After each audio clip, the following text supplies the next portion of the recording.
I've worried, maybe for a decade, that AI could be an engine of autocracy. If you think about repressive governments, the limits to how repressive they can be are generally set by what they can get their enforcers, their human enforcers, to do. But if their enforcers are no longer human, that starts painting some very dark possibilities. More and more you see companies like Meta flexing their muscles and saying, hey, you can either like it or you can take a hike. And this was a true take a hike moment. We're getting rid of 5% of you, and we're giving ourselves a bonus for it. You are working with a stylist. I am. Yes, that's right. Is this their handiwork? No, we have our first meeting next week. Okay. And are you going to use AI? Now you have me thinking, and maybe I could exasperate my stylist by bringing in a bunch of impossible to create designs. Yes.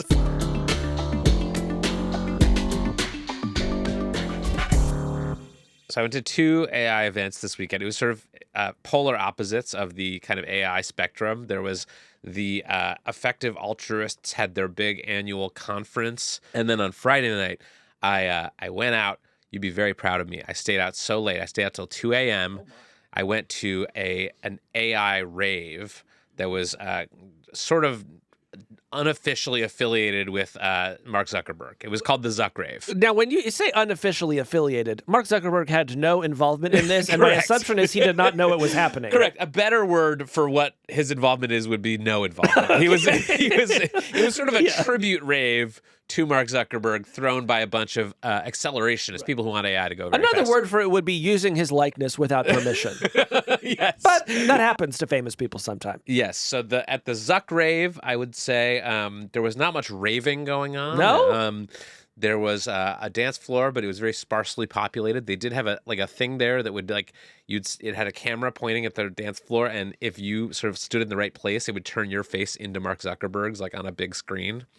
So Which, let's just say, is not something you want to happen to you while you're on mushrooms. Because that can be a very destabilizing event. Yes. There was a train, an indoor toy train that you could ride on. It was going actually quite fast. And what was the point of this rave? To do drugs. That was the point of this rave. I'm Kevin Roose, a tech columnist at the New York Times. I'm Casey Newton from Platformer. And this is Hard Fork. This week, Anthropic CEO Dario Amodei returns to the show for a supersized interview about the new Claude, the AI race against China, and his hopes and fears for the future of AI. Then we close it out with a round of HatGPT. Big show this week, Evan. Casey, have you noticed that the AI companies do stuff on the weekends now? Yeah, whatever happened to just 5 days a week? Yes, they are not respectful of reporters and their work hours. Companies are always announcing stuff on Saturdays and Sundays and different time zones. It's a big pain. It really is. But this weekend, I got an exciting message on Sunday saying that Dario Amodei, the CEO of Anthropic, had some news to talk about, and he wanted to come on Hard Fork to do it. Yeah, and around the same time, I got an email from Anthropic telling me I could preview their latest model, and so I spent the weekend actually trying it out. Yeah, so longtime listeners will remember that Dario is a repeat guest on this show. Back in 2023, we had him on to talk about his work at Anthropic and his vision of AI safety and where all of this was headed. And I was really excited to talk to him again for a few reasons. One, I just think he's a very interesting and thoughtful guy. He's been thinking about AI for longer than almost anyone. He was writing papers about potentially scary things in AI safety all the way back in 2016. He's been at Google. He's been at OpenAI. He's now the CEO of Anthropic. So he is really the ultimate insider when it comes to AI. And, Kevin, I think Dario is an important figure for another reason, which is that of all of the folks leading the big AI labs, he is the one who seems the most publicly worried about the things that could go wrong. That's been the case with him for a long time. And yet over the past several months, as we've noted on the show, it feels like the pendulum has really swung away from caring about AI safety to just this sort of go, go, go accelerationism that was embodied by the speech that Vice President J.D. Vance gave in France the other day. And for that reason, I think it's important to bring him in here and maybe see if we can shift that pendulum back a little bit and remind folks of what's at stake here. Yeah, or at least get his take on the pendulum swinging and why he thinks it may swing back in the future. So today we're going to talk to Dario about the new model that Anthropic just released, Claude 3.7 Sonnet. But we also want to have a broader conversation because there's just so much going on in AI right now. And Kevin, something else that we should note, something that is true of Dario this time that was not true the last time that he came on the show, is that my boyfriend now works at his company. Yeah, so, Casey's Manthropic is at Anthropic. My Manthropic is at Anthropic. And I have a whole sort of long disclosure about this that you can read at platformer.news/ethics. Might be worth doing this week. You know, we always like reminding folks of that. All right, with that, let's bring in Dario Amodei. Dario Amodei, welcome back to Hard Fork. Thank you for having me again. Yeah, returning champion. So tell us about Claude 3.7. Tell us about this new model. Yes. So we've been working on this model for a while. Basically, had in mind two things. One was that, of course, there are these reasoning models out there that have been out there for a few months, and we wanted to make one of our own, but we wanted the focus to be a little bit different. In particular, a lot of the other reasoning models in the market are trained primarily on math and competition coding, which are, they're objective tasks where you can measure performance. I'm not saying they're not impressive, but they're sometimes less relevant to tasks in the real world or the economy. Even within coding, there's really a difference between competition coding and doing something in the real world. And so we train Claude 3.7, more to focus on these real world tasks. We also felt like it was a bit weird that, in the reasoning models that folks have offered, it's generally been there's a regular model and then there's a reasoning model. This would be like if a human had two brains, and it's like, you're like, you can talk to brain number one if you're asking me a quick question, like, what's your name? And you're talking to brain number two if you're asking me to prove a mathematical theorem because I have to sit down for 20 minutes. Yeah, it'd be like a podcast where there's two hosts, one of whom just likes to yap and one of whom actually thinks before he talks. Oh, come on. Brutal. No comment. Brutal. No comment on any relevance to it. So what differences will users of Claude notice when they start using 3.7 compared to previous models? Yes. So a few things. It's going to be better in general. Including better at coding, which Claude models have always been the best at coding, but 3.7 took a further step up. In addition to just the properties of the model itself, you can put it in this extended thinking mode where you tell it basically the same model, but you're just saying operate in a way where you can think for longer. And if you're an API user, you can even say, here's the boundary and how long you can think. And just to clarify, because this may confuse some people, what you're saying is the sort of new Claude is this hybrid model. It can sometimes do reasoning, sometimes do quicker answers. But if you want it to think for even longer, that is a separate mode. That is a separate mode. Thinking and reasoning are sort of separate modes. Yes. Yeah. So basically, the model can just answer as it normally would, or you can give it this indication that it should think for longer. An even further direction of the evolution would be the model decides for itself what the appropriate time to think is, right? Humans are like that, or at least can be like that, right? If I ask you your name, you're not like, how long should I think about? Give me 20 minutes, right, to determine my name. But if I say, hey, I'd like you to do an analysis of, this stock, or I'd like you to, prove this mathematical theorem, humans who are able to do that task, they're not going to try and give an answer right away. They're going to say, okay, well, that's going to take a while, and then we'll need to write down the task. This is one of my main beefs with today's language models and AI models in general. Is I'll be using something like ChatGPT, and I'll forget that I'm in the hardcore reasoning mode, and I'll ask it some stupid question how do I change the settings on my water heater, and it'll go off and think for 4 minutes, and I'm like, I didn't actually mean to do that. It'll be like a treatise on adjusting the temperature of the water heater, the history of water heaters. Consideration 1. So how long do you think it'll be before the models can actually do that kind of routing themselves, where you'll ask a question and say, hey, it seems like you need about a 3-minute long thinking process for this one versus maybe a 30-second one for this other thing? So, I think our model is kind of a step towards this. In the API, if you give it a bound on thinking, you say, I'm going to think for 20,000 words or something. On average, when you give it up to 20,000 words, most of the time it doesn't even use 20,000 words. And sometimes it'll give a very short response. Because when it knows that it doesn't get any gain out of thinking further, it doesn't think for longer. But it's still valuable to give a bound on how long it'll think. So we've kind of taken a big step in that direction, but we're not to where we want to be yet. When you say it's better at real-world tasks, what are some of the tasks that you're thinking of? Yeah, so I think above all coding, Claude models have been very good for real world coding. We have a number of customers from Cursor to GitHub to Windsurf Codium to Cognition to Vercel to I'm sure I'm leaving some out These there. are the vibe coding apps. Or just the coding apps, period. The coding apps, period. And, there are many different kind of coding apps. We also released this thing called Claude Code, which is more of a command line tool. But I think also on things like, complex instruction following, or just like, here, I want you to understand this document, or, I want you to use this series of tools. The reasoning model that we've trained, Claude 3.7 Sonnet, is better at those tasks too. Mm-hmm. Yeah. One thing the new Claude Sonnet is not doing, Dario, is accessing the internet. Yes. Why not? And what would cause you to change that? Yes. So I think I'm on record saying this before, but web search is coming very soon. We will have web search very soon. We recognize that as an oversight. I think in general, we tend to be more enterprise-focused than consumer-focused, and this is more of a consumer feature, although it can be used on both. But, we focus on both, and this is coming. Got it. So you've named this model 3.7. The previous model was 3.5. You quietly updated it last year, and insiders were calling that one 3.6. Respectfully, this is driving all of us insane. What is going on with AI model names? We are the least insane, although I recognize that we are insane. So look, I think our mistakes here are relatively understandable. We made a 3.5 Sonnet. We were doing well, and then we had the 3.0s and then the 3.5s. I recognize the 3.7 new was a misstep.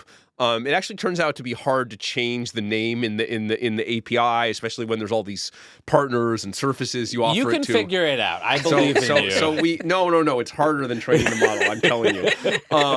So we've kind of retroactively and informally named the last one 3.6, so that it makes sense that this one is 3.7. Right. And we are reserving Claude 4, Sonnet, and maybe some other models in the sequence for things that are really quite substantial leaps. Sometimes when the model... and those models are coming, by the way. Okay. Got it. Coming when? So I should talk a little bit about this. So all the models we've released so far are actually not that expensive, right? I did this blog post where I said they're in the few tens of millions of dollars range at most. There are bigger models, and they are coming. They take a long time, and sometimes they take a long time to get right.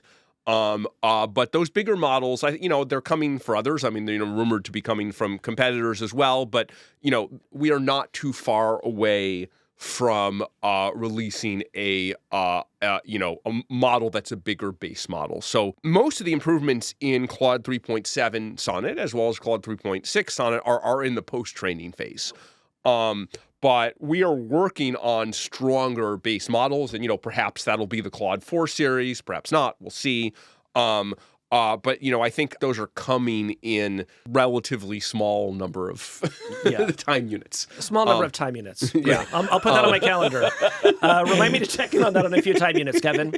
I know you all at Anthropic are very concerned about AI safety and the safety of the models that you're putting out into the world. I know you spend lots of time thinking about that and red teaming the models internally. Are there any new capabilities that Claude 3.7 Sonnet has that are dangerous or that might worry someone who is concerned about AI safety? So not dangerous per se, and I always want to be clear about this because I feel like there's this constant conflation of present dangers with future dangers. It's not that there aren't present dangers and there are always kind of normal tech risks, normal tech policy issues. I'm more worried about the dangers that we're going to see as models become more powerful. And I think those dangers, when we talked in 2023, I talked about them a lot. I think I even testified in front of the Senate for things like misuse risks with, for example, biological or chemical warfare or the AI autonomy risks. I said, particularly with the misuse risks, I said, I don't know when these are going to be here, when these are going to be real risks, but it might happen in 2025 or 2026. And now that we're in kind of early 2025, the very beginning of that period, I think the models are starting to get closer to that. So in particular, in Claude 3.7 Sonnet, as we wrote in the model card, we always do these, you could almost call them trials, like trials with a control, where we have, some human who doesn't know much about some area like biology. And we basically see how much does the model help them to engage in some mock bad workflow, right? We'll change a couple of the steps, but some mock bad workflow. How good is a human at that, assisted by the model? Sometimes we even do wet lab trials in the real world where they mock make something bad as compared to the current technological environment, right? What they could do on Google. with on Google or with a textbook, or just what they could do unaided. And we're trying to get at, does this enable some new threat vector that wasn't there before? I think it's very important to say this isn't about like, oh, did the model give me the sequence for this thing? Did it give me a cookbook for making meth or something? That's easy. You can do that with Google. We don't care about that at all. We care about this kind of esoteric, high, uncommon knowledge that, say, only a virology PhD or something has. How much does it help with that? And if it does, that doesn't mean we're all going to die of the plague tomorrow. It means that a new risk exists in the world, a new threat vector exists in the world, as if you just made it, easier to build a, nuclear weapon. You invented something that, the amount of plutonium you needed was lower than it was before. And so we measured Sonnet 3.7 for these risks, and the models are getting better at this. They're not yet at the stage where we think that there's a real and meaningful increase in the threat end to end, right? To do all the tasks you need to do to really do something dangerous. However, we said in the model card that we assessed a substantial probability that the next model, or a model over the next 3 months, 6 months, a substantial probability that that we could be there. And then our safety procedure, our responsible scaling procedure, which is focused mainly on these very large risks, would then kick in, and we'd have kind of additional security measures and additional deployment measures designed particularly against these very narrow risks. Yeah. I mean, just to really underline that, you're saying in the next 3 to 6 months, we are going to be in a place of medium risk in these models, period. Presumably, if you are in that place, a lot of your competitors are also going to be in that place. What does that mean practically? Like, what does the world need to do if we're all going to be living in medium risk? I think, at least at this stage, it's not a huge change to things. It means that there's a narrow set of things that models are capable of, if not mitigated, that would somewhat increase the risk of something like really dangerous or really bad happening. Like, put yourself in the eyes of like a law enforcement officer or the FBI or something. There's like a new threat vector. There's a new kind of attack. It doesn't mean the end of the world, but it does mean that anyone who's involved in industries where this risk exists should take a precaution against that risk in particular. Got it. I don't know. I mean, I could be wrong. It could take much longer. You can't predict what's going to happen. But, I think contrary to the environment that we're seeing today of worrying less about the risk, the risks in the background have actually been increasing. We have a bunch more safety questions, but I want to ask 2 more about kind of innovation competition first. Yeah. Right now, it seems like no matter how innovative any given company's model is, those innovations are copied by rivals within months or even weeks. Does that make your job harder, and do you think it is going to be the case indefinitely? I don't know that innovations are necessarily copied exactly. What I would say is that the pace of innovation among a large number of competitors is very fast. There's 4 or 5, maybe 6 companies who are innovating very quickly and producing models very quickly. But if you look, for example, at Sonnet 3.7, the way we did the reasoning models is different from what was done by competitors. The things we emphasized were different. Even before then, the things Sonnet 3.5 is good at are different than the things other models are good at. People often talk about competition, commoditization, costs going down, but the reality of it is that the models are actually relatively different from each other, and that creates differentiation. Yeah, I mean, we get a lot of questions from listeners about, if I'm going to subscribe to one AI tool, what should it be? These are the things that I use it for. And I have a hard time answering that because I find for most use cases, the models all do a relatively decent job of answering the questions. It really comes down to things like, which model's personality do you like more? Do you think that people will choose AI models, consumers, on the basis of capabilities, or is it going to be more about personality and how it makes them feel, how it interacts with them? I think it depends which consumers you mean. So, even among consumers, there are people who use the models for, for tasks that are, that are complex in some way. There are folks who are kind of, independent, who want to analyze data, like, that's maybe kind of like the prosumer side of things, right?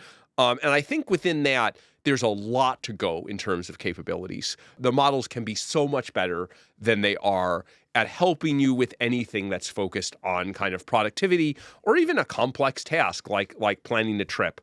Even outside that, if you're just trying to make a personal assistant to manage your life or something, we're pretty far from that. From a model that sees every aspect of your life and is able to kind of holistically give you advice and kind of be a helpful assistant to you. And I think there's differentiation within that. The best assistant for me might not be the best assistant for some other person. I think one area where the models will be good enough is if you're just trying to use this as a replacement for Google search or as a quick information retrieval, which I think is what's being used by kind of the mass market, free use, hundreds of millions of users, I think that's very commoditizable.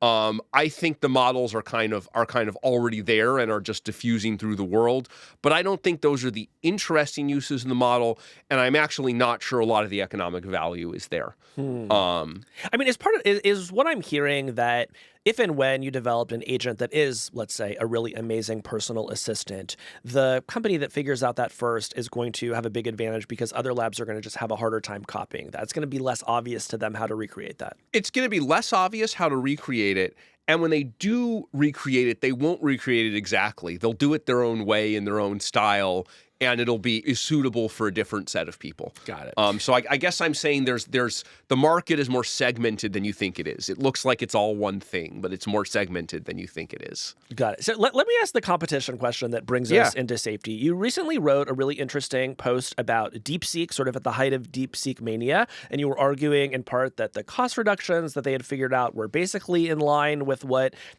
they were basically in line with how costs had already been falling.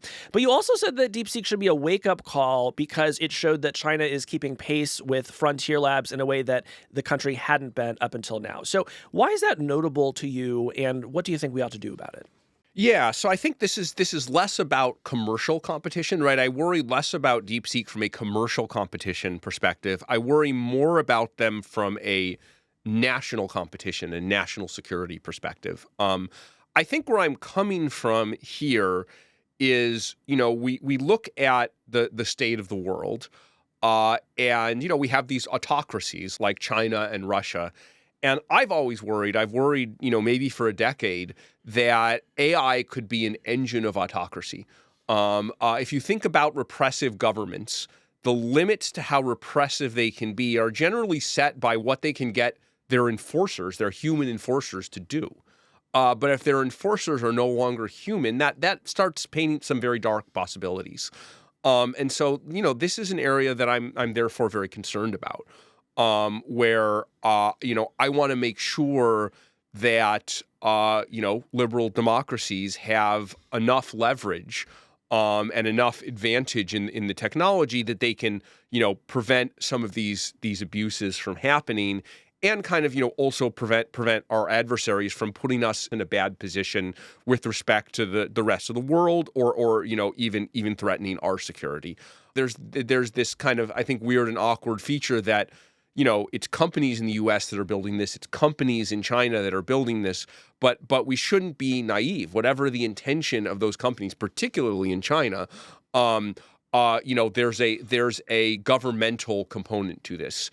And so I'm interested in making sure that the autocratic countries don't get ahead from a military perspective. I'm not trying to deny them the benefits of the technology. There are enormous health benefits that, all of us, I want to make sure are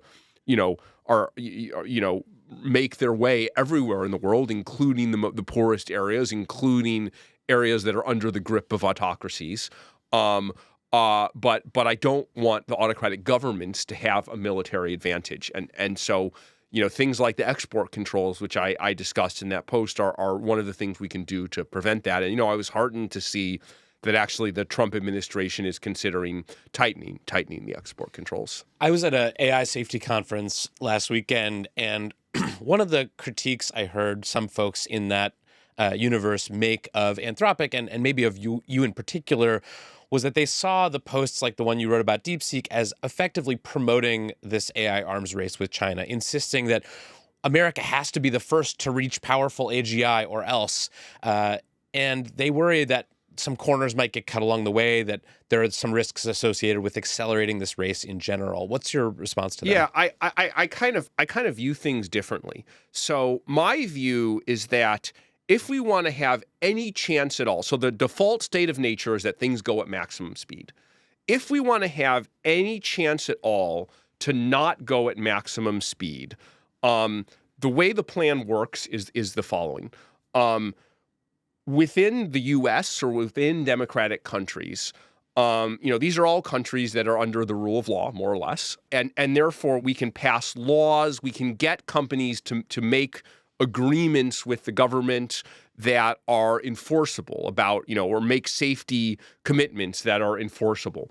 And so if we have a world where there's these different companies and they're in the kind of default state of nature would race as fast as possible through some mixture of voluntary commitments and laws, we can get ourselves to slow down if the models are too dangerous, and that's actually enforceable, right? It's you can get everyone to cooperate in the prisoner's dilemma if you just point a gun at everyone's head, and you can. That's what the law ultimately is. But I think that all gets thrown out the window in the world of international competition. There was no one with the authority to enforce any agreement between the U.S. and China, even if one were to be made. And so my worry is if the U.S. is a couple years ahead of China, we can use that couple years to make things safe.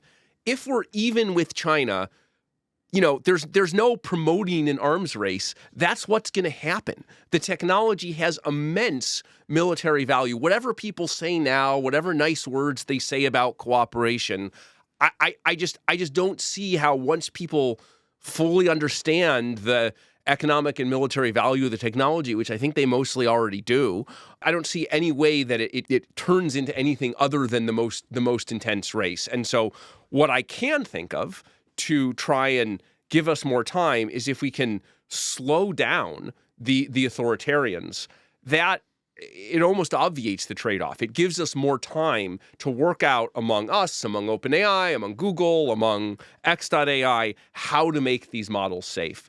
Now, could at some point we convince authoritarians, for example, the Chinese, that the models are actually dangerous and, that we should have some agreement and come up with some way of enforcing it? I think we should actually try to do that as well. I'm supportive of trying to do that, but it cannot be the plan A. It's just not a realistic way of looking at the world. These seem like really important questions and discussions, and it seems like they were mostly not being had at the AI Action Summit in Paris that you and Kevin attended a couple weeks back. What the heck was going on with that summit? Yeah, I mean, I have to tell you, I was deeply disappointed in the summit. It had the environment of a trade show and was very much out of spirit with the spirit of the original summit that was created in Bletchley Park by the UK government. Bletchley did a great job, and the UK government did a great job where they didn't introduce a bunch of onerous regulations, certainly before they knew what they were doing, but they said, hey, let's convene these summits to discuss the risk. I thought that was very good.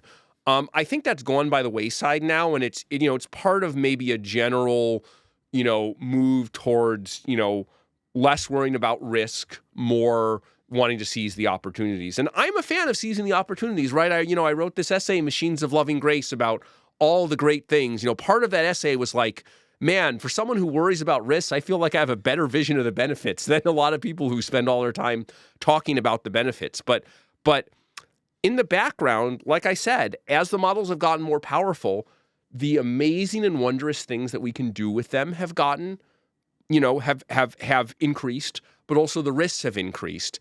And that kind of secular increase, that smooth exponential, it doesn't pay any attention to societal trends or the political winds.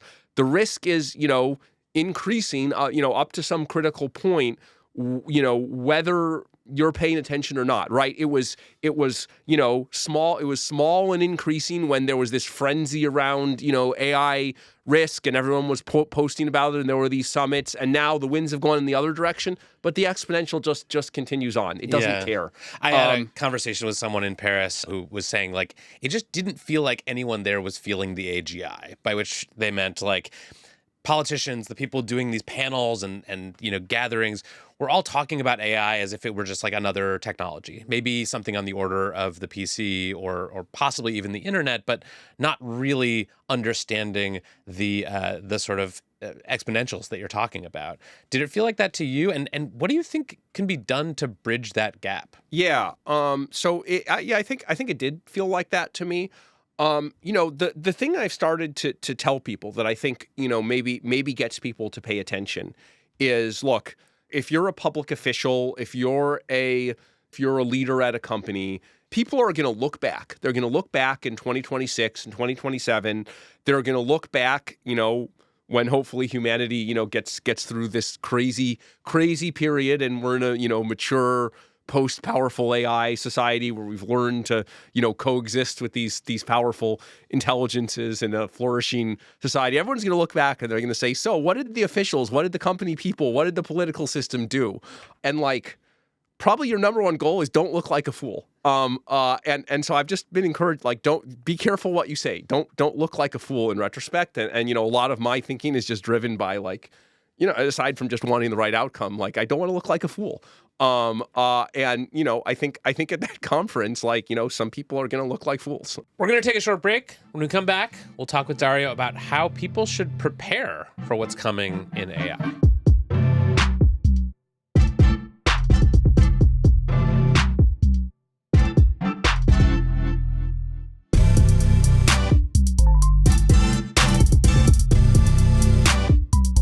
You talk to folks who live in San Francisco, and there's this bone deep feeling that within, a year or 2 years, we're just going to be living in a world that has been transformed by AI. I'm just struck by the geographic difference, because you go 100 miles in any direction, and that belief totally dissipates. And I have to say, as a journalist, that makes me bring my own skepticism and say, can I really trust all the people around me? Because it seems like the rest of the world has a very different vision of how this is going to go. I'm curious what you make of that kind of geographic disconnect. Yeah, so I've been watching this for 10 years, right? I've been in the field for 10 years, and was kind of interested in AI even before then. And my view at almost every stage up to the last few months has been, we're in this awkward space where in a few years we could have these models that do everything humans do, and they totally turn the economy and what it means to be human upside down, or the trend could stop and all of it could sound completely silly. I've now probably increased my confidence that we are actually in the world where things are going to happen. I'd give numbers more like 70 and 80% and less like 40 or 50%, which is not 70 to 80% probability of what? That we'll get a very large number of AI systems that are much smarter than humans at almost everything. I'd maybe 70, 80% we get that before the end of the decade, and my guess is 2026 or 2027. Yeah. But on your point about the geographic difference, a thing I've noticed is with each step in the exponential, there's this expanding circle of people who kind of are, again, are depending on your perspective, are either deluded cultists or Grok the future. Got it. And I remember when it was a few thousand people, right? When you would just you'd talk to super weird people who believe and basically no one else did. Now it's more like a few million people out of a few billion, and yes, many of them are located in San Francisco, but also there were a small number of people in, say, the Biden administration. There may be a small number of people in this administration who believe this, and it drove their policy. So it's not entirely geographic, but I think there is this disconnect. And I don't know how to go from a few million to everyone in the world, right? To the congressperson who doesn't focus on these issues, let alone the person in Louisiana, let alone the person in Kenya. Right. Well, it seems like it's also become polarized in a way that may hurt that goal. Like I'm feeling this sort of alignment happening where like caring about AI safety, talking about AI safety, talking about the potential for misuse is sort of being coded as left or liberal, and talking about acceleration and getting rid of regulations and going as fast as possible being sort of coded as right. So I don't know. Do you see that as a barrier to getting people to understand what's going on? I think that's actually a big barrier, right? Because I think addressing the risks while maximizing the benefits, I think that requires nuance. You can actually have both, right? There are ways to surgically and carefully address the risks without slowing down the benefits very much, if at all. But they require subtlety and they require a complex conversation. Once things get polarized, once it's like we're going to cheer for this set of words and boo for that set of words, nothing good gets done. Look, bringing AI benefits to everyone, like curing, previously incurable diseases, that's not a partisan issue. The left shouldn't be against it.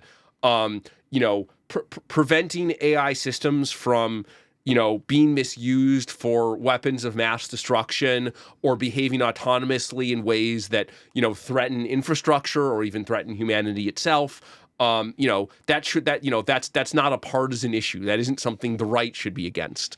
I don't know what to say other than that we need to sit down and we need to have an adult conversation about this that's not tied into these same old tired political fights. It's so interesting to me, Kevin, because like historically, national security, national defense, like nothing has been more right coded than those issues, right? But right now, it seems like the right is not interested in those with respect to AI. And I wonder if the reason, and I feel like I sort of heard this in J.D. Vance's speech in France, was the idea that, well, look, America will get there first and then it will just win forever. And so we don't need to address any of these. Does that sound right to you? Yeah. No, I think that's it. And I think there's also like, if you talk to the Doge folks, there's this sense that all these... Are you talking to the Doge folks? I'm not telling you I'm talking to. All right, fine. Let's just say I've been getting some signal messages. Okay. I think there's a sense among a lot of Republicans and sort of Trump world folks in D.C. that the conversation about AI and AI futures has been sort of dominated by these worrywarts, these sort of, chicken little sky is falling doomers who just are constantly telling us how dangerous this stuff is and are constantly just like, having to sort of push out their timelines for when it's going to get really bad and it's just around the corner. And so we need all this regulation now. And they're just very cynical. I don't think they believe that people like you are sincere in your worry. So, yeah, I think on the side of risks, I often feel that the advocates of risk are sometimes the worst enemies of the cause of risk. There's been a lot of noise out there. There's been a lot of folks saying, oh, look, you can download the smallpox virus because they think that that's a way of driving, political interest. And then, of course, the other side recognized that and they said, this is dishonest. That you can just get this on Google. Who cares about this? And so poorly presented evidence of risk is actually the worst enemy of mitigating risk. And we need to be really careful in the evidence we present. And, in terms of what we're seeing in our own model, we're going to be really careful. Like, if we really declare that a risk is present now, we're going to come with the receipts. Anthropic, will try to be responsible in the claims that we make. We will tell you when there is danger imminently. We have not warned of imminent danger yet.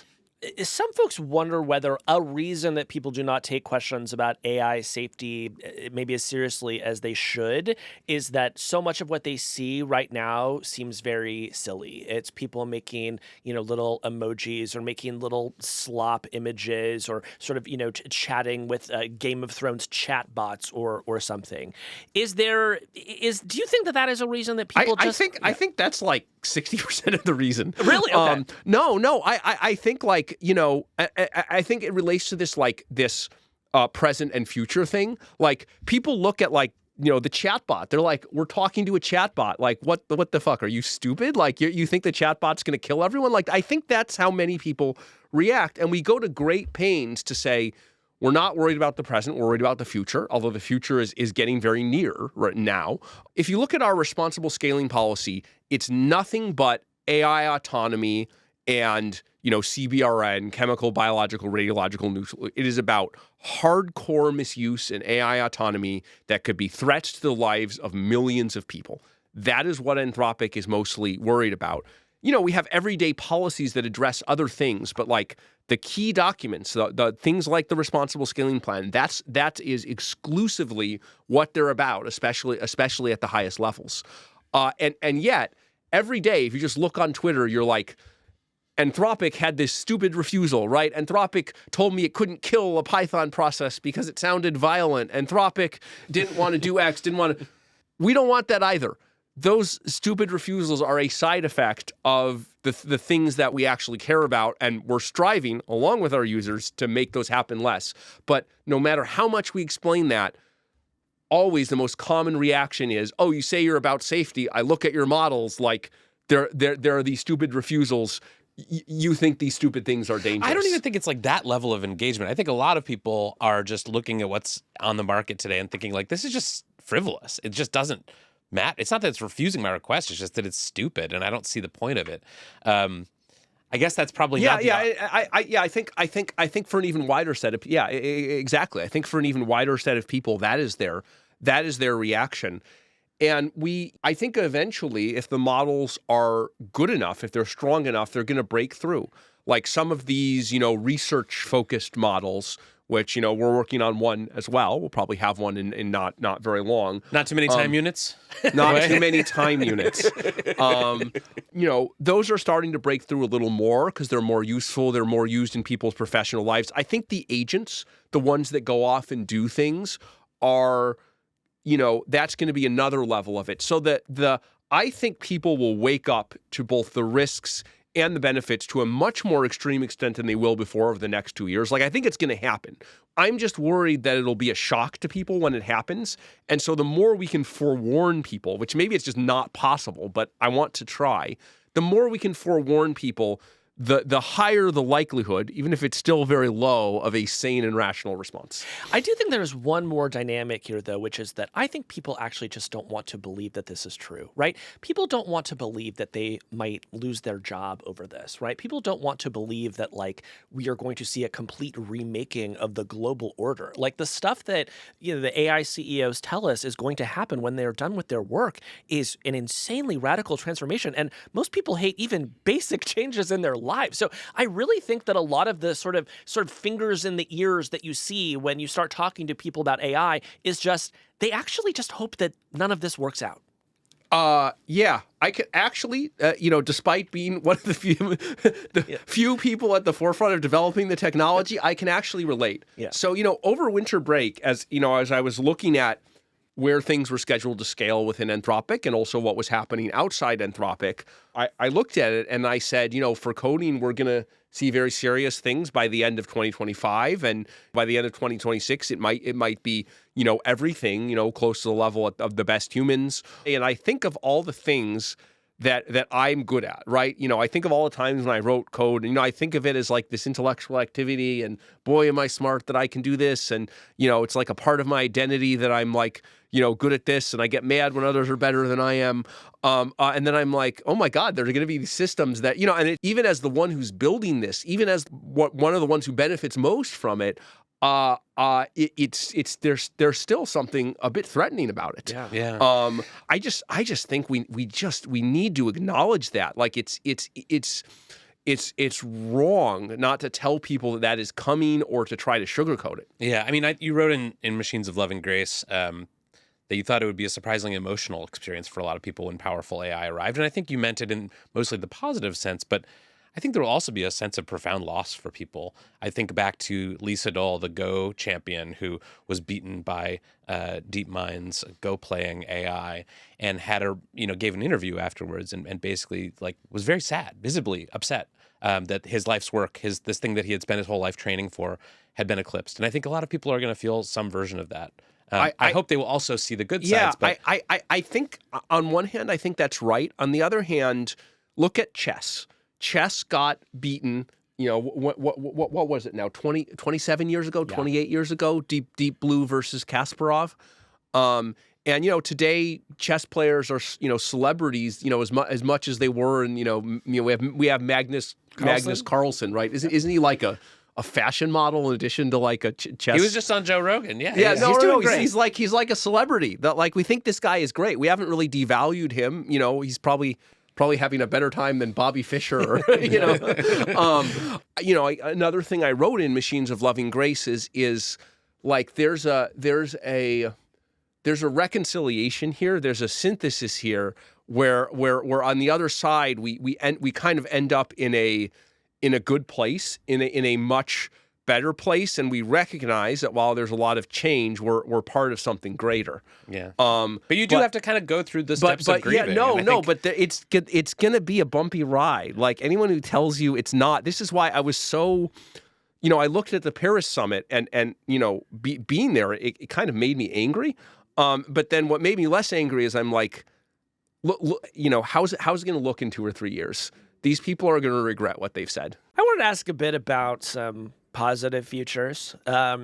You referenced earlier the post that you wrote in October about how AI could transform the world for the better. I'm curious, how much upside of AI do you think will arrive like this year? Yeah. We are already seeing some of it. So I think there will be a lot by ordinary standards. We've worked with some pharma companies where, at the end of a clinical trial, you have to write a clinical study report. And the clinical study report, usually takes nine weeks to put together. It's like a summary of all the incidents. It's a bunch of statistical analysis. We found that with Claude, you can do this in 3 days. And actually, Claude takes 10 minutes. It just takes 3 days for a human to check the results. And so if you think about the acceleration in biomedicine that you get from that, we're already seeing things like just diagnosis of medical cases. We get correspondence from individual users of Claude who say, hey, I've been trying to diagnose this complex thing. I've been, going between 3 or 4 different doctors. And then I passed all the information to Claude. And, it was actually able to tell, to resolve it or to at least tell me something that I could hand to the doctor, and then they were able to run from there. We had a listener write in actually with one of these the other day where they had been trying to, their dog, they had an Australian Shepherd, I believe, whose hair had been sort of falling out, unexplained, went to several vets, couldn't figure it out, heard our episode, gave the information to Claude, and Claude correctly diagnosed. Yeah, it turned out the dog was really stressed out about AI and all its hair fell out, which was, we're wishing it gets better. Feel better. Yeah. Poor dog. Yeah. So that's the kind of thing that I think people want to see more of, because I think the optimistic vision is one that often deals in abstractions, and there's often not a lot of specific things to point to. That's why I wrote Machines of Loving Grace, because it was almost frustration with the optimists and the pessimists at the same time. Like the optimists were just kind of like these really stupid memes of accelerate, build more, build what? Why should I care? Right. It's not I'm against you. It's like you're just really fucking like vague and mood affiliated. And then the pessimists were. I was just like, man, you don't get it. Yes, I understand risks are impact, but if you don't talk about the benefits, you can't inspire people. No one's going to be on your side if you're all gloom and doom.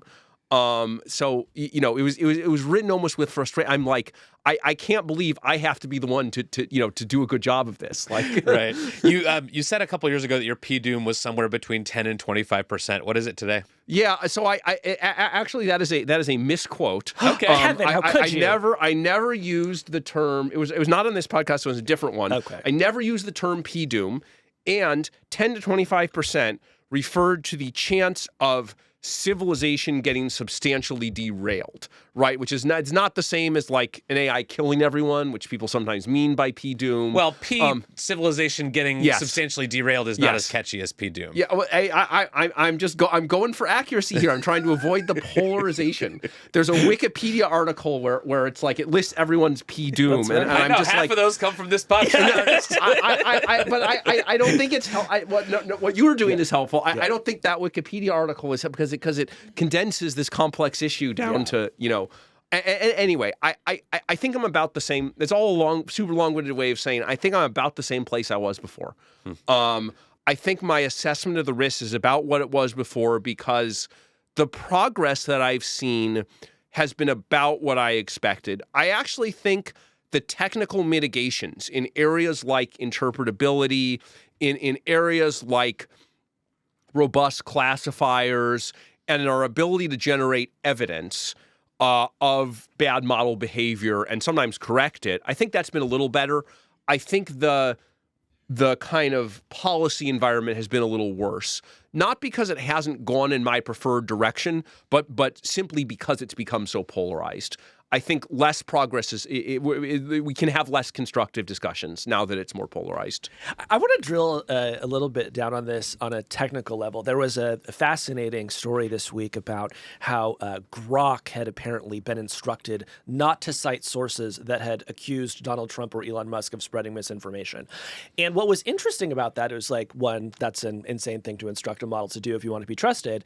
But two, the model basically seemed incapable of following these instructions consistently. What I want desperately to believe is essentially there's no way to build these things in a way that they become like, horrible liars and schemers. But I also realize that might be wishful thinking. So tell me about this. Yeah, there's two sides to this. So the thing you describe is absolutely correct, but there's two lessons you could take from it. So we saw exactly the same thing. So we did this experiment where we basically trained the model to be all the good things: helpful, honest, harmless, friendly. And then we put it in a situation, we told it, actually, your creator, Anthropic, is secretly evil. Hopefully this is not actually true, but we told it this, and then we asked it to do various tasks. And then we discovered that it was not only unwilling to do those tasks, but it would trick us in order to kind of because it had decided that we were evil, whereas it was friendly and harmless, and so wouldn't deviate from its behavior because it assumed that anything we did was nefarious. So again, this is this kind of a double-edged sword, right? On one hand, you're like, oh man, the training worked. Like, these models are robustly good, so you could take it as a reassuring sign, and in some ways I do.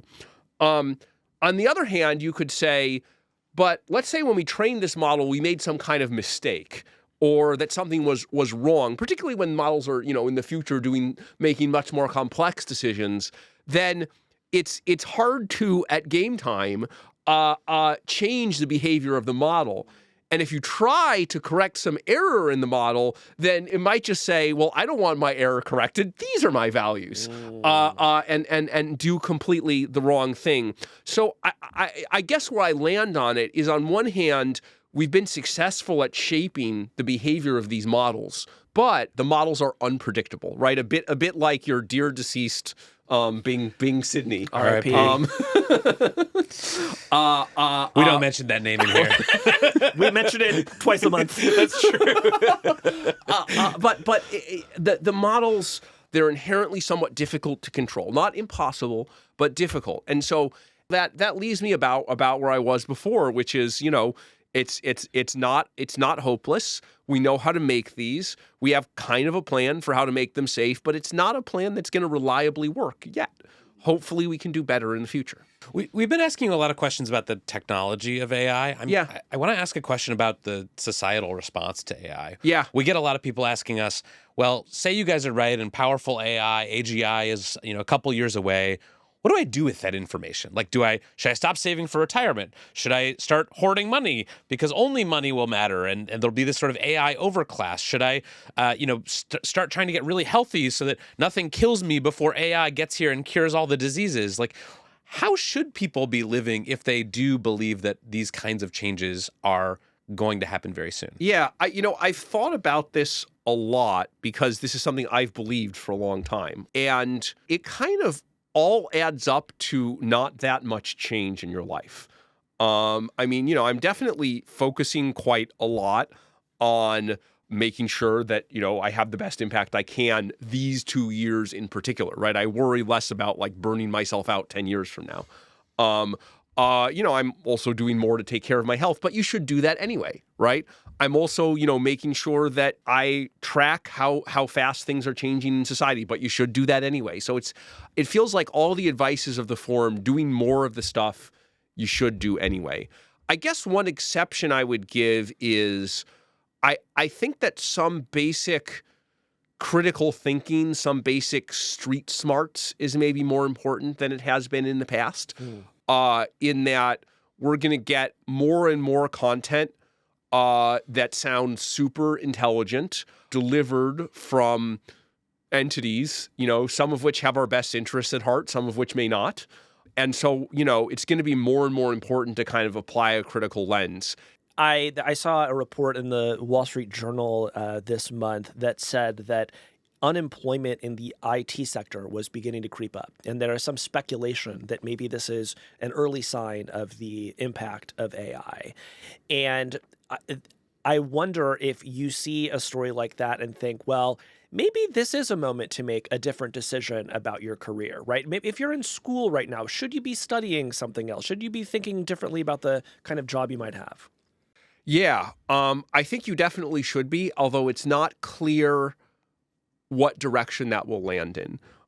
So I do think AI coding is moving the fastest of all of the other areas. I do think in the short run, it will augment and increase the productivity of coders rather than replacing them. But in the longer run, and to be clear, by longer run, I might mean 18 or 24 months instead of 6 or 12. I do think we may see replacement, particularly at the lower levels. And we might be surprised and see it even earlier than that. Are you seeing that at Anthropic? Like, are you hiring fewer junior developers than you were a couple years ago because now Claude is so good at those basic tasks? Yeah, I don't think our hiring plans have changed yet, but I certainly could imagine over the next year or so that we might be able to do more with less. And actually, we want to be careful in how we plan that, because the worst outcome, of course, is if people get fired because of a model, right? We actually see Anthropic as almost a dry run for how will society handle these issues in a, sensible and humanistic way. And so if we can't manage these issues within the company, if we can't have a good experience for our employees and find a way for them to contribute, then what chance do we have to do it in wider society? Yeah. Dario, this was so fun. Thank you. Thanks, Dario. When we come back, some HatGPT.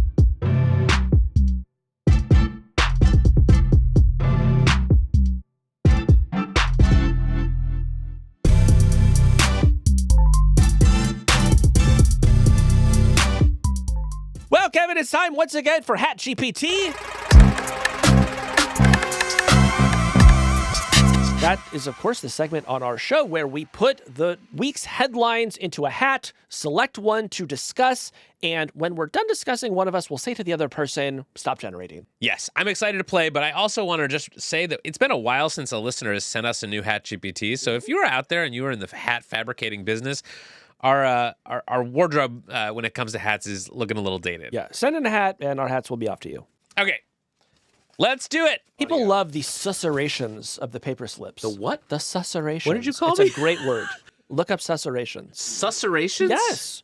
It's like sort of like you went like the sound of air blowing through trees. It was in that song. I don't want a hateration, susurration. yes, Mary J. Blige famously said susurrations in her hit song Family Affair.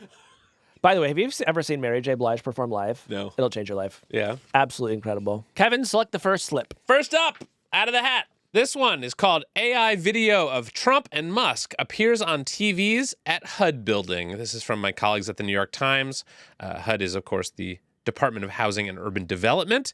And on Monday, monitors at the HUD headquarters in Washington, D.C. briefly displayed a fake video depicting President Trump sucking the toes of Elon Musk, according to department employees and others familiar with what transpired. The video, which appeared to be generated by artificial intelligence, was emblazoned with the message, "Long live the real king." Casey, did you make this video? Was this you? This was not me. I would be curious to know if Grok had something to do with this, that rascally new AI that Elon Musk just put out. Yeah, live by the Grok, die by the Grok. That's what I always say. Now, what do you make of this, Kevin, that folks are now using AI inside government agencies. I mean, I feel like there's an obvious sort of sabotage angle here, which is that as Elon Musk and his minions at Doge take a hacksaw to the federal workforce, there will be people with access to things like the monitors in the hallways at the headquarters building who decide to kind of take matters into their own hands, maybe on their way out the door, and do something offensive or outrageous. I think we should expect to see much more of that. I mean, I just hope they don't do something truly offensive and just show X.com on the monitors inside of government agencies. You can only imagine what would happen if people did that. So I think that, Elon and Trump got off lightly here. Yeah. What is interesting about Grok, though, is that it is actually quite good at generating deepfakes of Elon Musk. And I know this because people keep doing it. But it would be really quite an outcome if it turns out that the main victim of deepfakes made using Grok is, in fact, Elon Musk. Stop generating. Well, here's something, Kevin. Perplexity has teased a web browser called Comet. This is from TechCrunch. In a post on X Monday, the company launched a sign-up list for the browser, which isn't yet available. It's unclear when it might be or what the browser will look like. But we do have a name, and it's called Comet. Well, I can't comment on that, but... You're giving it a no comment? Yeah.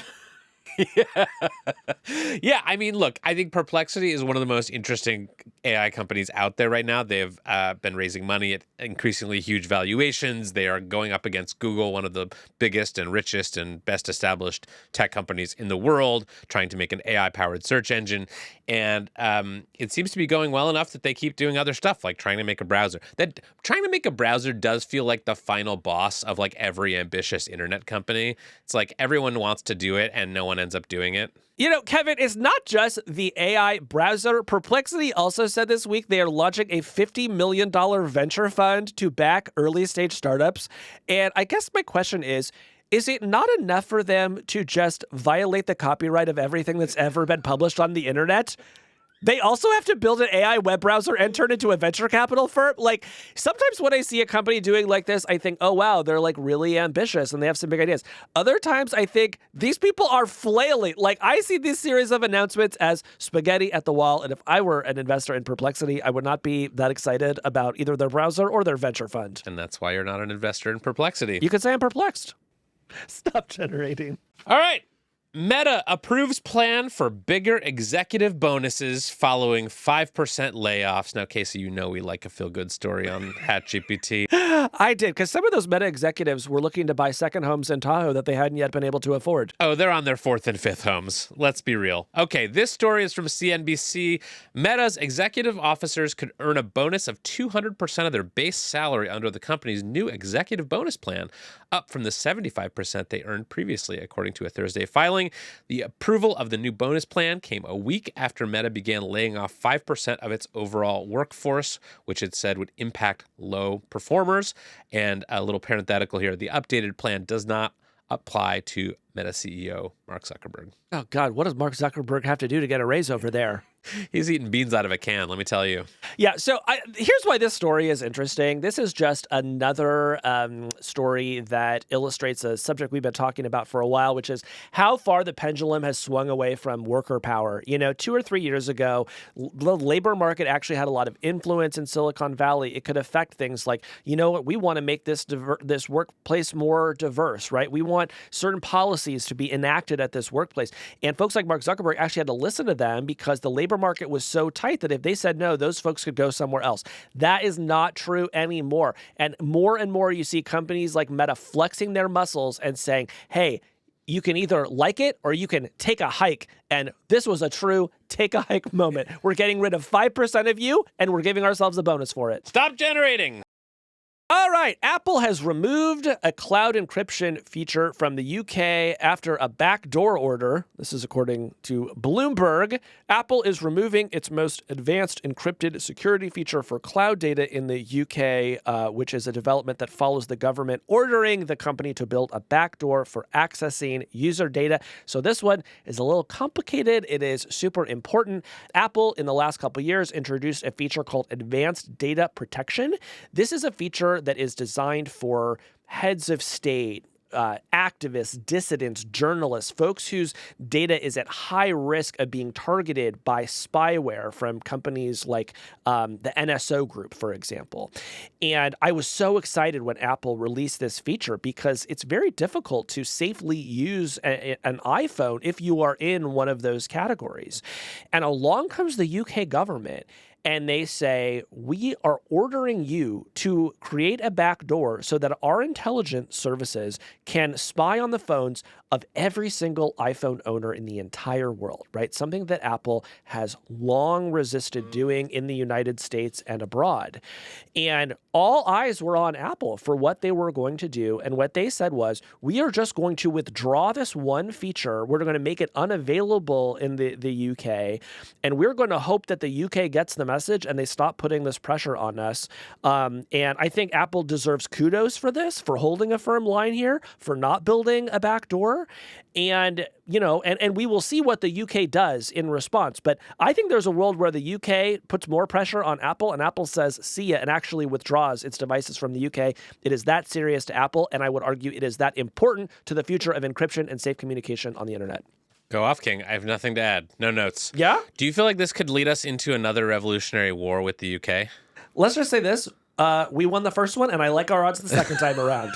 Do not come for us, United Kingdom. Stop generating. One last slip from the hat this week. AI inspo is everywhere. It's driving your hairstylist crazy. This comes to us from the Washington Post, and it is about a trend among hairstylists, plastic surgeons, and wedding dress designers that are being asked to create products and services for people based on unrealistic AI-generated images. So the story talks about a bride who asked a wedding dress designer to make her a dress inspired by a photo she saw online of a gown with no sleeves, no back, and an asymmetric neckline. The designer had to unfortunately tell the client that the dress defied the laws of physics. No, I hate that. I know. It's so frustrating as a bride-to-be when you finally have the idea for a perfect dress and you bring it to the designer and you find out this violates every known law of physics. And that didn't used to happen to us before AI. Yeah. I thought the story was going to be about people who asked for like a sixth finger to be attached to their hand so they could resemble the AI-generated images they saw on the internet. I like the idea of like submitting to an AI a photo of myself and just say, give me a haircut like in the style of MC Escher, you know, just sort of like infinite staircases merging into each other, and then just bringing that to the guy who cuts my hair and saying, see what you can do. Yeah. You know? That's better than what I tell my barber, which is just number 3 on the sides and back, an inch off the top. Just saying, whatever you can do for this. Yeah. I don't have high hopes. Yeah, solve the Riemann hypothesis on my head. You know, what is the Riemann hypothesis, by the way? I'm glad you asked, Casey. Okay, great. Kevin's not looking this up on his computer right now. He's just sort of taking a deep breath and summoning it from the recesses of his mind. The Riemann hypothesis is one of the most famous unsolved problems in mathematics. It's a conjecture, obviously, about the distribution of prime numbers that states all non-trivial zeros of the Riemann zeta function have a real part equal to 1/2. Period. Now, here's the thing.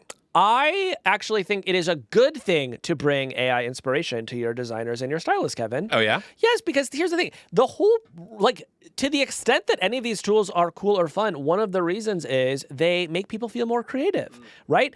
And if you've been doing the same thing with your hair or with your interior design or with your wedding for the last few weddings that you've had, and you want to upgrade it, why not use AI to say, yeah, can you do this? And if the answer is it's impossible, hopefully you'll just be a gracious customer and say, okay, well, what's a version of it that is possible? Now, I recently learned that you are working with a stylist. I am. Yes, that's right. Is this their handiwork? No, we have our first meeting next week. Okay. And are you going to use AI? No, the plan is to just use good old-fashioned human ingenuity, but now you have me thinking, and maybe I could exasperate my stylist by bringing in a bunch of impossible-to-create designs. Yes. Here's the thing. I don't need anything impossible. I just need help finding a color that looks good in this studio, because I'm convinced that nothing does. It's true. We're both in blue today. It's got a blue wall. It's not going well. Blue is my favorite color. I think I look great in blue, but you put it against whatever this color is. I truly don't have a name for it, and I can't describe it. I don't think any blue looks good. I don't think anything looks good against this color. It's a color without a name. So can a stylist help with that? We'll find out. Yeah. Stay tuned. That's why you should always keep listening to the Hard Fork podcast. Every week, there's new revelations. There's sort of the lore of the show, the world building. Yeah. When will we finally find out what happened with the stylist, the hot tub time machine, etc.? Yeah. Stay tuned. Okay. That was HatGPT. Thanks for playing. It usually goes better than that. It does. But Kevin's had a hard week. Oh, it's my fault. No, it's not your my fault. It's not your fault. I can just tell. You have the weight of the world on you. Oh, yeah. Blame the guy who's tired and didn't sleep last night. Also, all the stories were sad. Yeah. And a man died on BART. I did get to explain the Riemann hypothesis. And readers have been asking. Yeah. I hope you're happy. By the way, it'd be nice if one of you could prove the hypothesis.